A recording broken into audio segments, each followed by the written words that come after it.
Halo teman-teman, welcome back to my YouTube channel. Jumpa lagi dengan saya Dr. Rudi. Nah, kali ini kita akan membahas dua jenis pengobatan untuk diabetes mellitus, yaitu obat tablet metformin dan insulin.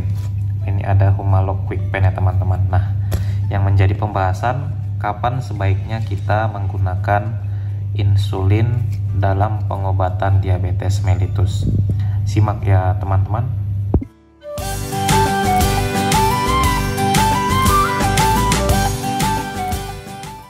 Jadi teman-teman, di sini saya sediakan dua jenis pengobatan untuk diabetes mellitus, yaitu metformin yang merupakan obat tablet yang sering digunakan untuk pengobatan diabetes. Kemudian di sini ada Humalog Quick Pen yang juga sering digunakan dalam pengobatan diabetes. Nah, penggunaan metformin ini biasanya 2 kali sehari jika 500 mg ya teman-teman. Sedangkan pengobatan Humalog Quick Pen ini tidak boleh berdiri sendiri. Ini harus dibarengi oleh insulin yang long acting, karena ini bersifat short acting ya teman-teman. Nah, yang menjadi pertanyaan dan pembahasan kita adalah kapan sebaiknya kita menggunakan obat insulin, pengobatan insulin atau pengobatan tablet. Nah, jika kadar gula masih stabil atau kadar gula darah masih tidak terlalu tinggi, contohnya di antara 200 sampai 300, maka dokter biasanya akan menggunakan pengobatan tablet terlebih dahulu.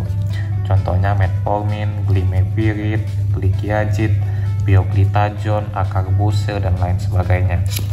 Tetapi jika kadar gula darah sudah mencapai 500, atau jika dengan menggunakan pengobatan kombinasi 3 jenis obat sudah tidak bisa menurunkan di bawah normal atau dalam batas normal, maka insulin ini juga harus dipertimbangkan oleh dokter dalam pengobatan diabetes tersebut. Tetapi ada hal-hal khusus di mana insulin ini harus digunakan ya teman-teman untuk pengobatan diabetes. Contohnya pada DM tipe 1. Pada DM tipe 1 mutlak harus menggunakan insulin ya teman-teman. Kemudian contohnya pada infeksi berat, atau contohnya pneumonia atau infeksi kulit yang berat, contohnya ulcus decubitus atau ulcus diabeticus di kaki, maka sebaiknya juga menggunakan insulin. Kemudian contohnya pada penyakit TBC, tuberkulosis paru, juga dianjurkan untuk menggunakan insulin. Kemudian jika berat badan sudah sangat berkurang atau sudah sangat kurus, juga harus menggunakan insulin, sangat direkomendasikan. Kemudian pada diabetes mellitus pada kehamilan dan juga seperti yang saya katakan tadi, kendali gula darah yang jelek juga harus menggunakan insulin. Jadi kasus-kasus tersebut teman-teman boleh dipertimbangkan untuk menggunakan insulin dalam mengatasi kadar gula darah yang tinggi.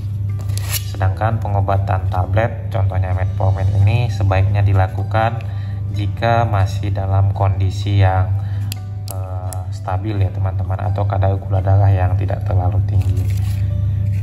Tetapi pengobatan apapun itu, baik tablet ataupun insulin, sebaiknya tidak diberhentikan ya teman-teman, karena jika diberhentikan maka akan merusak pembuluh darah dan akan terjadi lonjakan kadar gula darah yang berakibat pada kondisi-kondisi yang lebih jelek nantinya ya teman-teman.